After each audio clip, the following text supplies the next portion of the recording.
Design discharge of the canal having following details.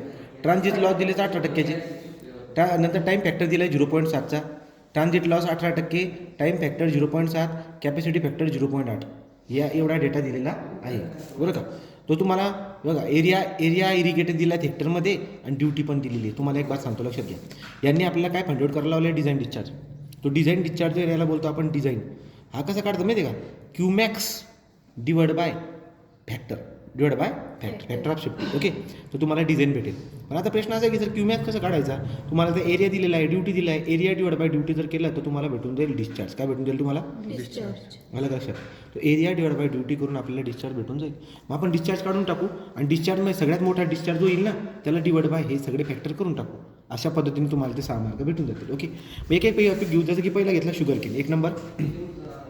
याला टेबलमध्ये लिहिलं असतं तर बढिया झालं असतं टेबलच्या स्वरूपात. म्हणजे टेबल तयार करायचा आणि ते डिस्चार्ज लिहायचा. चालेल का तसं? म्हणजे बघा, हा SR number, name of crop,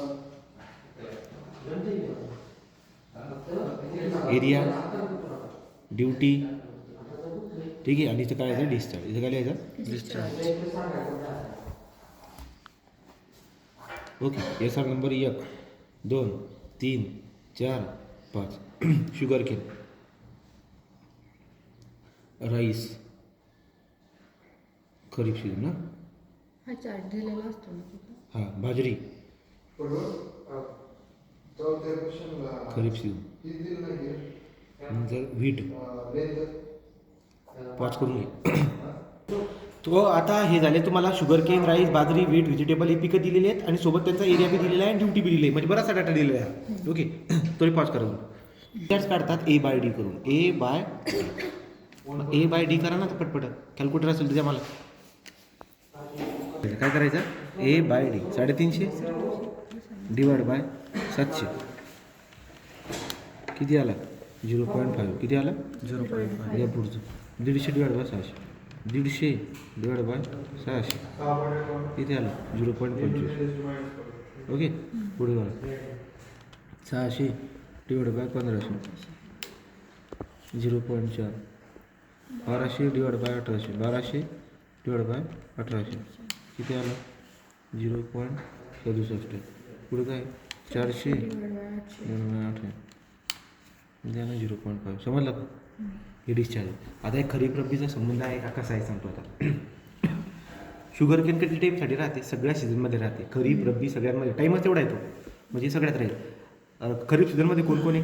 rice आहे, बाजरी. रब्बीमध्ये कोण आहे? व्हीट आहे. आलं का? आणि हॉट वेदरमध्ये कोण आहे? HW म्हणजे हॉट वेदर, व्हेजिटेबल. आपण काय करू माहिती का? आपण असं लिहू discharge in kharif season. Kharif सीझनमधला डिस्चार्ज काढायचा आहे. खरीप सीझनमधला डिस्चार्ज जर तुम्ही काढायचा तर शुगर केनचा किती आला? 0.5. तो राहील ना खरीपमध्ये. राईस राहील 0.25 प्लस बाजरी 0.4. आलं लक्षात? मग किती बघा? 0.25 प्लस 0.4. ओके. त्याला 1.15. दुसरं घ्या. Discharge in rabi season. कुठला? रब्बी सीझन. रब्बी सीझनमध्ये शुगर केन तर राहीलच. ओके का? शुगर केन राहणार. रब्बीमध्ये अजून कोणी? गहू आहे. 0.67. 2 0.5 प्लस 0.67. समजलं की नाही? मग याला 1.17. 1.17. ओके. चला आता काय? डिस्चार्ज इन HW हॉट वेदरमध्ये किंवा व्हेजिटेबलमध्ये.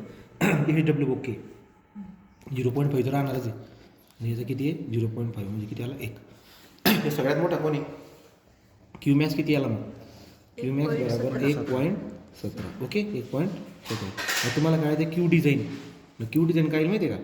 क्यू डिझाईन असतं क्यूमॅक्स डिवाइड बाय हे सगळे फॅक्टर घ्या. Transit loss remaining.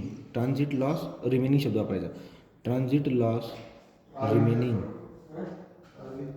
Into time factor. दिसतोय का शब्द बघा? Time factor into capacity factor. Capacity factor. हे तिघं का केले? कारण तिघं दिले बघा. ठीक आहे. हे बघा ट्रान्झिट लॉस इथं रिमेनिंग शब्द का वापरतो सांगतो. Time factor capacity. Transit loss तुम्हाला 18% दिलेला आहे. हा लॉस आहे पण उरलं किती रिमेनिंग घ्यायचं आहे. मग 18 जर का लॉस होतो आहे तर उरतात किती बरं का 82. किती उरत आहे 82. मग का आता क्यूमॅक्स किती आला पाहिजे 1.17 क्यूमॅक्स आला. ट्रान्झिट लॉस किती आहे 82% रिमेनिंगवाला 18 आहे. ठीक आहे. टाईम फॅक्टर किती 0.7 आहे. टाईम फॅक्टर किती 0.7 आणि कॅपॅसिटी फॅक्टर 0.8. तर अशा पद्धतीने दिस इज युअर आन्सर. माझ्याला क्यू दिला आहे. जमेल का. तर मग 1.17 डिवाइड बाय या तिन्हीपैकी जो मोठा असेल तो 82 इंटू 0.7 इंटू 0.8 ह्याला 2.5479 2.5479 metre cube per second. Metre cube per second कर पास. डेल्टा आणि बेस पिरियड म्हणजे हे जोपर्यंत समजत नाही पुढचं नाही सोडलं होणार ना. मग कसं बघा सगळ्यात पहिली असते ड्युटी. ड्युटी कोणाला बोलतात. ही एक वावर आहे याच्यामध्ये आपल्याला काय करतोय पाणी देतोय. आपण असं समजून चाललो आहे की बाबा हो बेस पिरियड म्हणजे संकल्पना असते तुम्हाला 2 मार्काला येईल ते. बेस पिरियड म्हणजे काय पिकांना लावण्यापासून पहिल्या पाण्यापासून तर शेवटच्या पाण्यापर्यंतचा टाईम.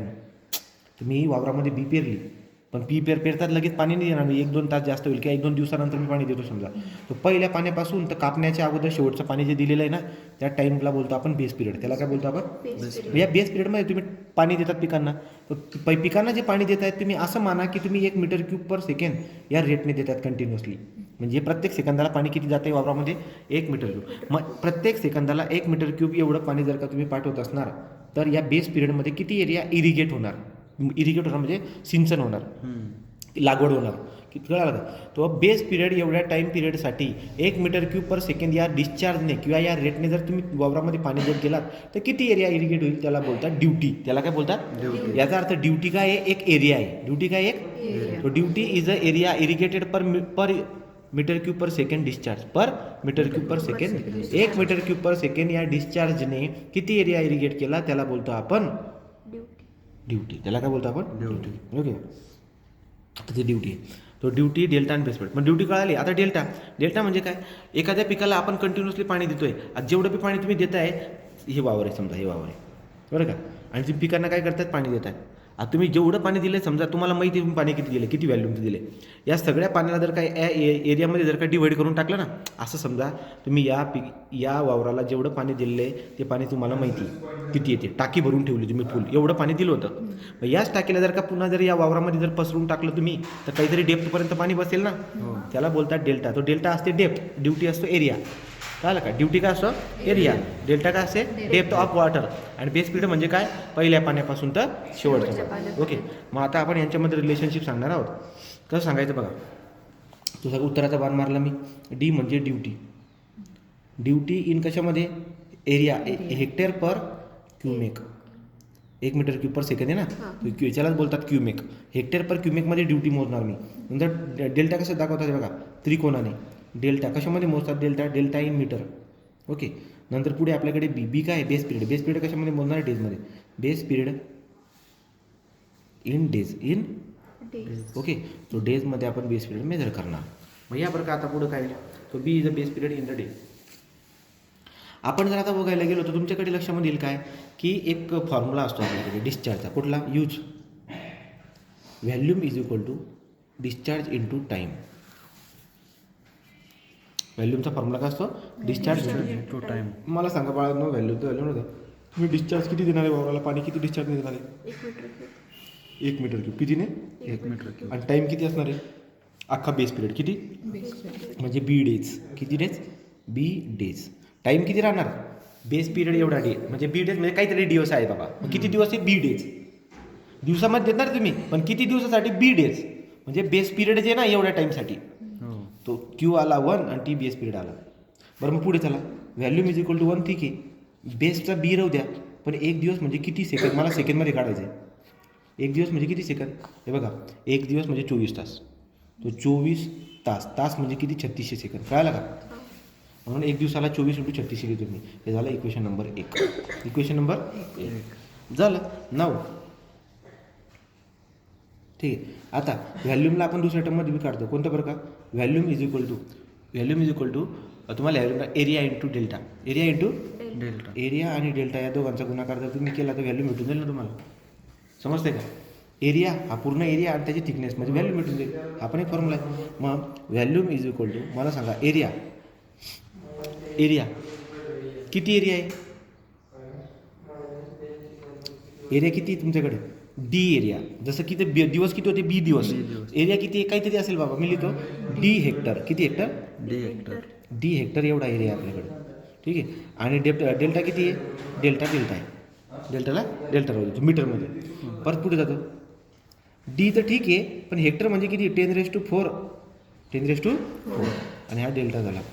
हे झालं इक्वेशन नंबर 2. हे काय झालं equation number 2. Compare 1 and 2. 1 and 2. याला कम्पेअर करणं म्हणजे व्हॅल्यू मी आपण व्हॅल्यू दोघं एका सारखे असं 1 × B × 24 × 3600 is equal to D × 10⁴ × delta. Okay का?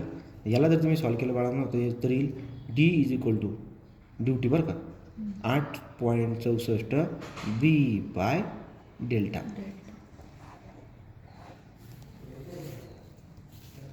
तर बघा हे रिलेशन आहे. तुम्हाला किती मार्क दिले? 6 मार्काचे.